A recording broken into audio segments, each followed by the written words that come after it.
I felt management and the conversations about management is going to be very important today. So I've invited a friend of mine who's not only a friend but very well known in our industry, and has probably staffed more internet and BDC departments than anybody else I can certainly think of. So I want to bring him up right now. He's the founder, CEO, president, lots of titles. He's a bad boy though. Sean V. Bradley.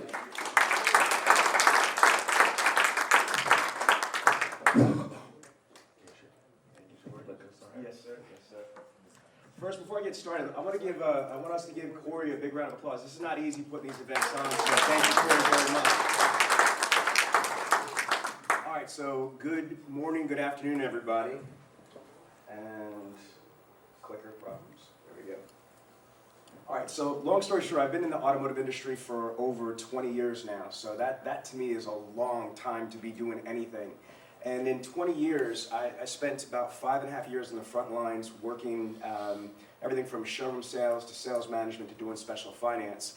And over the last 20 years, I've seen the industry evolve tremendously. From when I first got into the dealership world, we didn't have any CRMs. We had paper desk logs, highlighters, yellow, black, red, and that was it. We had a Stuker-Tickler file, which was our follow-up system. Anybody remember those things? And so now we're into, like with DriveCentric, we have some amazing CRMs that have video capabilities and all this advanced technology. But from where it started to where it is now, there's been a lot of evolution. Would you guys agree? Yeah. Okay, but there's certain things that are timeless, like basics, like keep it simple, stupid stuff, right? Like training, like follow-up, basic things. But the problem is that I find is that a lot of dealerships forget some of the basics, and they're chasing the magic pills or the magic beans. You guys agree with that or no? All right, so we're gonna go back into some of the basic stuff, but I only have 30 minutes, and Cory is very prompt with his timing, so I'm gonna try to pack 20 years into just 30 minutes. So I'm gonna focus on 4 areas that I think that are very, very profound for all of us in the room, whether you're a dealer or you're in sales management. One is attrition. Second is the overspending, the egregious overspending in marketing, advertising, as well as CRMs, and of course, the mediocrity of our industry. So I'll kind of get into this. 74 to 80% of all dealerships are averaging, as far as attrition goes. That means if you have a floor with about 10 salespeople, within 1 year, 7 to 8 of those people will be gone. Now, last year in 2018, any FCA dealers, any Chrysler dealers in the room? Okay, do you realize that Chrysler's whole strategy for 2018 and their focus was to do what? Reduce attrition, because they won the magic prize of having an 82% national attrition ratio. How can we do anything? How can we sell cars, be successful if we are hemorrhaging with attrition? Yes, no, maybe? But yet, we still have this problem. This problem existed 20 years ago when I got into the automotive industry. Now, let's go to the next thing, is marketing and advertising. NADA says, as of 2019, that the average cost per sale in marketing is roughly $640 per car. NCM says about $380. Does that sound about right to you all? Yes, no, maybe? Yep. That is what they say. This would be a hell of a lot better with interactivity, I'm just telling you right now. All right? So yes, maybe? Yeah. Okay, so here's the reality though, but that's not true. Let's think about that for a second. Let's just say that you are, I just mentioned Chrysler, even though it's a tier 2 product, if you were a Chrysler dealership in, let's just say Richmond, Virginia, do you believe that if you spent $64,000 that month in advertising, you sold like 96 cars, that every single one of those units came from your advertising? Hell no. Some people are going to, buy from you because you have a Hellcat or you've got a Jeep Grand Cherokee, which is one of the top selling SUVs on the planet, right? And then some people are going to buy from you because you're the local car dealership right around that corner in Richmond, Virginia. And then what about if you have 10 salespeople, 3 or 4 managers, and everybody else? Some of those people actually come to you because they know that Bob or Frank or Jason works at a car dealership. So when you do the real math, it really comes out to over $1,000 to $1,200 for the average store. I'm not saying your store, but the average dealership. They're overspending. And when you think about front-end gross on a new car, sometimes you're spending more than what you even freaking make on the front end of the car. Yes or no? Yeah. Okay, but yet we still keep doing it. Say again? Absolutely, for sure. Now, going into this is what that I've been focused on for the last year and a half. 90% of CRMs are absolutely broken. Now, how do I know that? I've been doing like thousands and thousands of audits. I just spoke at NADA 2019 this year on CRMs. Now, it's not the CRM company's fault or responsibility. I'm going to say this with a really great CRM company in the room. Their focus is their technology. Their focus is their platform. They do training. They teach you buttonology, how to use the CRM. But yet, most dealerships look for them to put the process in. Now, they'll help you because, you're their client and they're trying to, help you and earn your business and respect and yada, yada, yada. But the reality is that that's not what their core competency is. Their core competency is absolutely not processes, action plans, content, and details. Yes or no? Okay, and what I find is most dealer principals, GM sales managers have no freaking idea what the hell is in their CRM, the back end. They have no idea. They just wait to when the day shows up for activities to fire, and it's like magic. Oh wow, what's that? And most dealerships don't use it. So what I find is they're not set up the right way, but it's not the CRM company's fault. It is the dealerships not taking responsibility. In my opinion, one of the absolute most important aspects is mapping out, playing chess with your CRM. You should have a complete reverse engineering process for every freaking activity. An internet lead comes in. How are you going to handle that for new cars? How are you going to handle that for used cars? How are you going to handle it for TrueCar? I've personally worked hours with Carrie Wise and her team because with TrueCar, you have to, they recommend that you log into their platform so you can change this and change that. If your CRM is not tandemly mapped out with a TrueCar process, an AutoWeb process, and the other processes, you're not going to be as successful. Make sense? Yes. Pace is good? You guys all right? All right, good, just checking. Now, in addition to that, let's say the processes are mapped out. Then the content sucks. You're using antiquated templates from like the 80s. If anybody still has Cory, remember the Auto by Tel back in the day? Auto by Tel before it was AutoWeb, the penny for your thoughts? I swear to little baby Jesus that I walked into a dealership about 2 weeks ago and they had one from 16 years ago. I'm not even exaggerating. It was called Say again? That still exists. Yes, it Voice does. of God back here. Yeah. That still exists. Oh, yeah, I was like, there you go. All right. So how do you have templates from over a decade ago?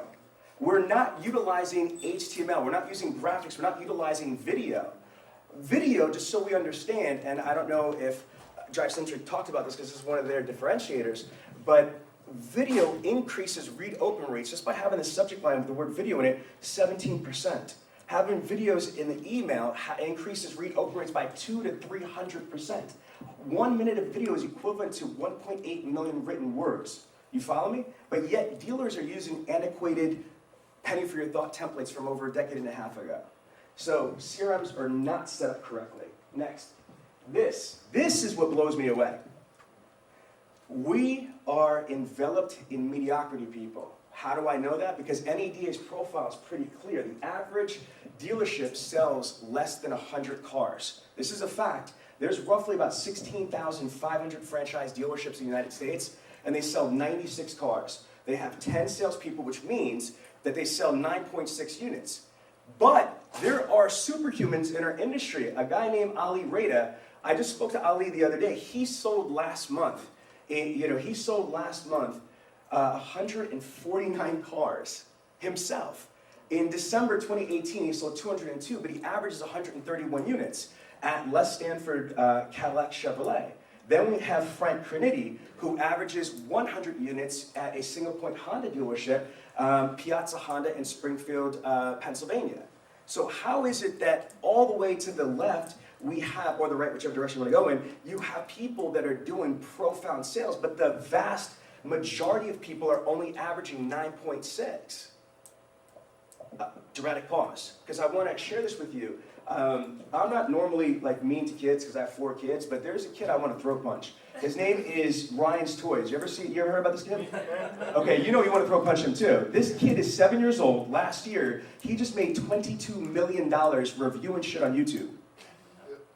Let me repeat that. A 7-year-old kid made $22 million last year reviewing toys on YouTube. But here's what's even better. The year before, when he was 6, he made $11 million. So in 2 years, at age 7, he's made $33 million. So why am I bringing this up? Because how do we live in the United States of America when there's a little kid that can make $33 million reviewing Legos and whatever the hell else toys that he could get his little hands on? Oh, bastard, right? No, we're working about you. We working our asses off taking ups, and this kid makes $33 million on toys. But yet we have adult, wait a minute, I almost came out wrong. I was going to say we have adult toys, but not those type of toys. What I meant is that we have big people toys, right? Where we have cars, we've got Corvettes, we've got Hellcats, we've got beautiful items, and our sales team is not going on YouTube, not going on Google, and then just getting their Ryan's toys on. Do you see what I'm saying? They're not really embracing all the opportunities that are out there. Now, I'm going to get into this in a couple minutes, why that is, but I want to just bring this to your attention. I believe that mediocrity is killing this industry. We're complacent. Our standards are so freaking low. Do you agree or disagree? Agree. Okay.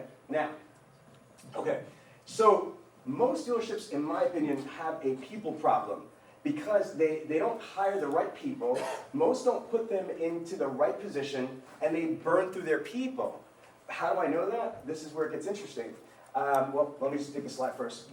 This is what Cory was saying before. Most sales managers have not been trained for sales management. If they have, it was basic and minimal training. Maybe it was OEM certification for sales management, but I'm in stores every single week. I don't know if you saw the first slide.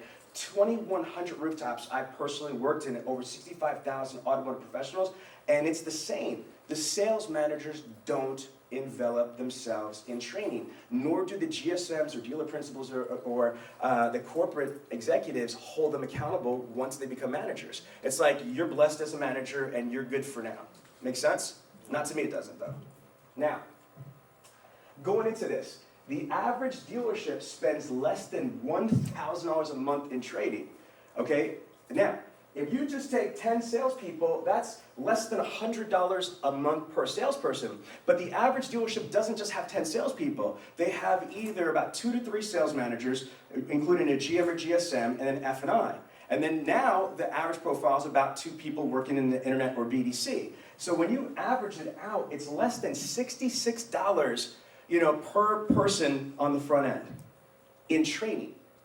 Let's correlate this. We're going to spend $64,000 a month in advertising. That means we're allocating about $6,400 in marketing and advertising per salesperson, but yet we are going to invest less than $100, sometimes even as low as $66 per person that's involved with handling all the marketing. Doesn't that seem upside down to you that we're going to throw all this crap against the wall, but we don't empower the people that are handling all these opportunities? Yes, no, maybe? Yes. Okay. Keep it going.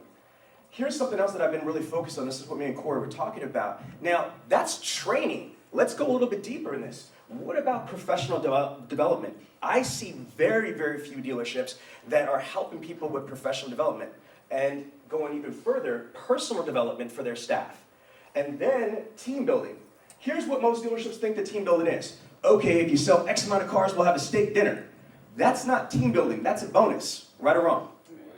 Okay, so training is one thing, where you have skill training, whether it's objections, rebuttals, the road to the sale, etc. But then professional development is empowering, helping your staff develop professional skills, whether that is in speech, in speaking, communications, whether that is in technology, whether it's in branding, marketing. These are things that are going to help them. Your people are the only thing that's different from your franchise dealership or even your independent dealership than any of your competitors. True or false?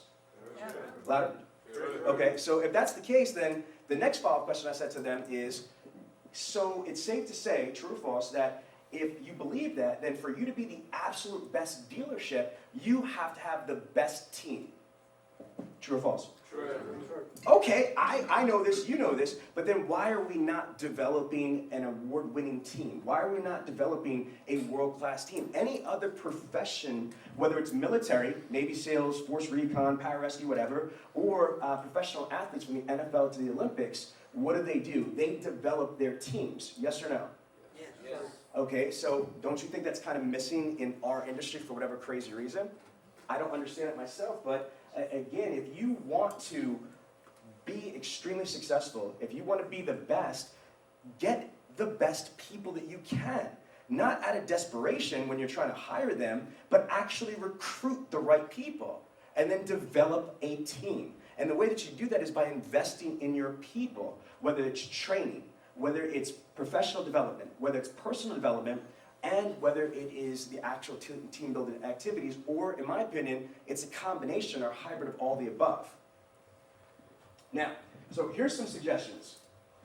Stop doing what we're always used to doing, which is the same thing, is just burning through people and wondering why we don't have an award-winning team, because what are we doing to get an award-winning team? Do you think like champion sports teams, or like I said, using the military analogy, that they basically are doing the same thing over and over again and banging their heads? No, they're going to try to find things that are going to enable them to get the best people for their team. And once they have the best people, they're going to develop them, cultivate them to maximum opportunities, correct? Correct. Okay. So here's one idea that I would say right here. And this was a different format. I was going to go live. This is a suggestion. Most dealerships that I see, they don't have a real big focus for HR. And so this is a really cool idea. This is something we did for one of our dealer groups. And I think the website is group4autocareers.com. So it's group4autocareers.com. Take a look at this. I don't design websites. It was my idea as a consultant to build this out, though. Because you know how car gurus, boo, in my opinion, right? You know how you have car gurus that they use your inventory to be able to get SEO, right? You understand, they take your inventory, they upload it online, and they drive a lot of traffic. Well, think about this for HR. When you use a lot of these outsourced companies, which I'm not going to mention any names, they're not bad people, but you have no SEO equity for any of the jobs. It's these other companies that you're engaging. So if you stop paying for them, you're not going to be getting ads. Does that make sense? So what I highly recommend is, instead of just having a back page for your website, create your own full-blown HR website. You could do it on WordPress, you could do it on whatever you want, but I would say the entire focus is just on HR. How we came up with this is I work with top grading and Franklin Covey organizations, and I was doing a lot of research. All these companies, if you go to like Amazon, Apple, Google, all these companies, just type in the first name of the company and then careers. They usually have a lot of great content, and on here, which you can't tell because it's just on the screen, we went through everything from students, from the universities, writing blog posts and articles on, why the automotive industry is a great career choice. Or if you're a college graduate, you can't find a job, why you should consider the automotive industry. Or before you even get into that, a lot of people don't realize how much money that you can make in automotive, and the world's changed. Before, the traditional idea was that you have to get good grades to get, into a good school to get a good job. No. There is a disruptor lately with education, right or wrong. When you look at companies like Facebook and Google that took off the prerequisite of a college degree to be a company officer, you don't have to go to college to be able to make sick money, true or false? True. But most kids don't know that. And most kids still think that there's a negative stigma of working in a car dealership. They don't realize that most car dealerships are worth tens of billions, hundreds of billions of dollars, sometimes billions of dollars. There's a lot of opportunity. And if we don't do anything to put that information out there, how are they going to come to us? So this is like the long game. We decided to create a website that's going to focus solely on recruiting. Then we're working on military. So there's a military section here for all of the soldiers. We want to say thank you, we support you, and we would love to have you work in our organization. Then what about people with disabilities? Anybody know my company? I have a blind trainer named L.A. Williams that's worked for him for 10 years. He's trained thousands of automotive professionals on phone sales. He's completely blind, flies all over the country teaching phone sales. Why are we not hiring people that are either blind or have disabilities? What about going to the city or the state for unemployment and they're trying to place people for jobs? Most dealerships don't take the time to go through all these other areas. What do? They go to ZipRecruiter, Monster, put in a bullshit ad, and they get what they get. Yes or no? Okay, stop doing what you've always been doing. So I got only a little bit of time, so I'm going to leave you with this, but go to the website, click the buttons, and just copy it for your dealership yourself. The idea is if you have your own website, the majority of your website is focused on inventory. It is not designed or focused for recruiting, right or wrong. Right. So have a pseudo site that the complete focus from content, blogs, and everything is basically evangelizing your organization, especially for a job. On your regular dealership, you're selling cars, or you're selling service, or you're selling automotive, whatever. On this website, you're selling the automotive career, which is really important. Now, the next thing is this. Man, I love this. Stop letting your freaking people practice with real customers. Right or wrong, that's what happens. The majority of the time, they're practicing with real people. It's very rare that they're practice drilling and rehearsing. Again, when I think of professionals, I watch on the History Channel, the SEAL Team 6, and they go in close quarters combat. They're drilling over and over and over again. Those Olympic athletes are doing the same thing over and over and over to perfection, right or wrong? Right. Okay, how often is your sales team or you in this room that you're role playing over and over? You're practicing voicemail messages on your cell phone. You're basically leaving on the voice recorder just a voice message and listening to it and making sure it's perfect. Most dealerships do not themselves from the DP level all the way down practice, drill, and rehearse consistently. The majority of practice, unfortunately, happens with real customers. Now, what I say is whether it's Mosley 24/7 or whatever system that you have, you all should have, let's say you recruit the right people, you need to have an onboarding process. Let me explain this. A very strong onboarding process, because what dealers think training is the road to the sale, some basic CRM training, and then product knowledge. I'm here to tell you that that is not even close to what you need to have. There's so many things that an automotive sales professional needs in today's day and age, way more than before. Like when I first started selling cars, they said, car sales isn't rocket science. Well, have you seen what's going on lately? There's so many different things with social media, video, optimization, digital marketing, online reputation, PR, all this stuff. So make sure that you have a very powerful onboarding process, and I recommend that you have a training, tracking, testing, and certification. And what I mean by that is that when most employees get hired, there's no career path. There might be some training, if they're lucky, besides the OEM, but there's no trajectory for their career. Hell, in Virginia, you could Google this, you could find a syllabus and a curriculum outline from preschool to kindergarten to all the way through 12th grade. You've got your high school diploma, and any community college, vocational school, or university has the same outline for your associates, your bachelor's, your master's, your PhD. So literally, from preschool to your PhD, your entire curriculum and career path is laid out. True or false? Okay, how many dealerships, I don't care if you're a multi-billion-dollar dealer group, publicly traded dealer group, most dealerships do not have a clear trajectory of a career path. So when you get hired, whether it's from receptionist to a BDC rep to salesperson, on where to go and what you need to do. It's insane. There's so much money that could be made here, but most people have to stumble along and go through it.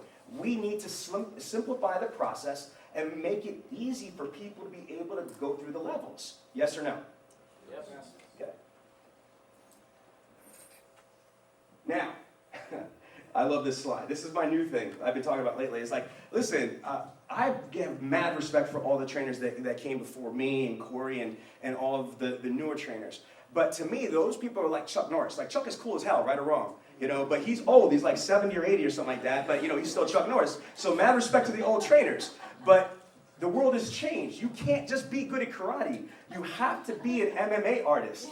Because, follow me on this, because back in the day, you could just sell cars, product knowledge, throw the keys on the roof, and, all that stuff, right? But nowadays, you have to be diversified. A showroom salesperson, besides the road to the sale, product knowledge, they need to understand marketing, advertising, branding, social media, PR, community involvement. So to me, they have to be an MMA artist, okay? And for me, what I call that is a money-making associate. That's what I'm saying. So again, when you go back to your dealerships, look at your people and say, is that Chuck Norris or is that more Conor McGregor?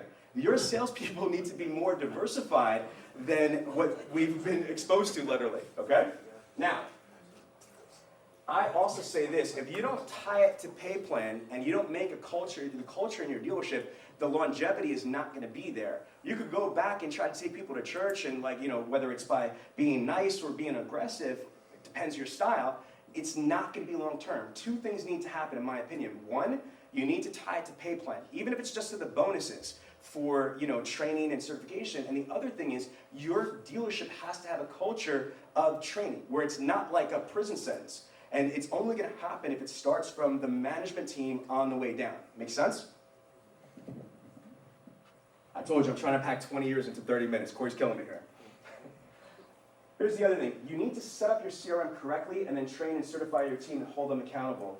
The next slide, again, is not because I'm endorsing them. I don't have any partnership with them. I was going to log in. Since I can't, I'm just going to skip this. What I'm going to show you right here, though, is these are all the processes. I'm going to spend like maybe 2 minutes kind of going through this. As I mentioned before about CRMs not being set up the correct way, what you want to be able to do, in my opinion, is go through your CRM and make sure that every process, for example, I said TrueCar, I said the third-party providers, but what about the credit applications? So if somebody submits a credit application, in my opinion, you should have a process mapped out how to handle a credit application. You should also have a completely different process for a special finance credit application. Does that make sense? You should have your own process for a trade appraisal. And you should have a separate process if somebody just wants to sell you their car, like a vehicle buying center, which is different than a trade appraisal. You need to have a process if somebody submits an employment application. So anything that somebody's going to do, you've got to play chess. Somebody, organization needs to begin with the end result in mind and say, okay, we've got this activity here. What is the process that we want to happen that's going to be mapped out? Now, that's not just for the leads that come through. What about for like the sold process? I can't even tell you this, guys. Multiple Highline stores, multiple dealer groups. I'm talking about Porsche, Lexus, everything, these Highlines. I see the sold process that's in there, and I'm like, somebody just bought a $80,000 car, and your CRM says to call them, and then the next call, after that one call, doesn't happen for 6 months or a year later. Does that make sense to anybody here? So this is what I'm saying, is that you need to map all your processes out in your system, and what you need to be able to do is make sure that they're firing at your expectations. If not, you might not be maximizing all the opportunities that you have at your organization. You guys agree with that? Yes. Okay. Now, here, this is what Corey wanted me to kind of show you. I came up with this money mind map just because being trained for my career and different things, and this is something I created, but I was obviously influenced from different things that are out there. So let me just go through this. If I'm a sales manager, what I want to be able to do is, if I'm going to do a one-on-one with my sales team, I don't really care about what my OEM says. I don't care about what happened last year. A lot of times when we do projected forecasting, we're going to look at what we did the year before, and we're going to have some type of voodoo, strategy. Here's what I want to do is, I need to identify quickly what my salesperson needs and wants to make. So let's just go through this really quick. If my sales rep needs and wants to make, let's say, $8 grand in a month, well, based on the tax liability, they're going to have to gross approximately 12 grand.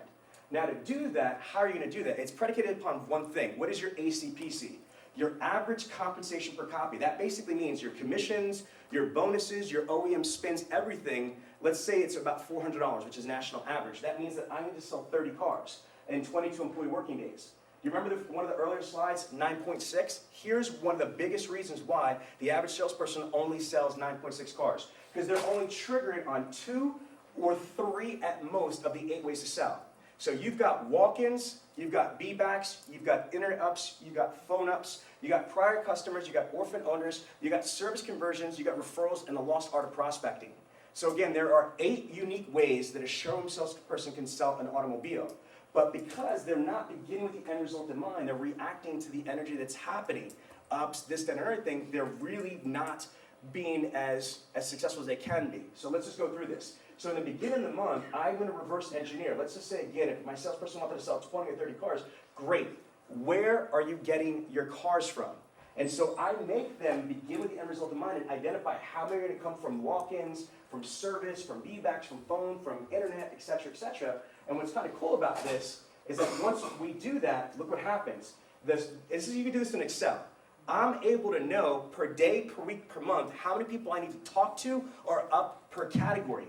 Per day, per week, per month, how many appointments need to show per category. Per day, per week, per month, how many demos per category. Per day, per week, per month, how many spots per category. So instead of using the freaking North Star, right, to try to figure my projection and forecast, I'm using Google Maps. Your people need to begin with the end result in mind and map out before the month starts. And so for my sales managers and my executive managers here, if this can work for an individual, let's flip this to the dealership as well. Instead of trying to go to, I want to sell 300 cars next month for my store, I need to sell 200 cars.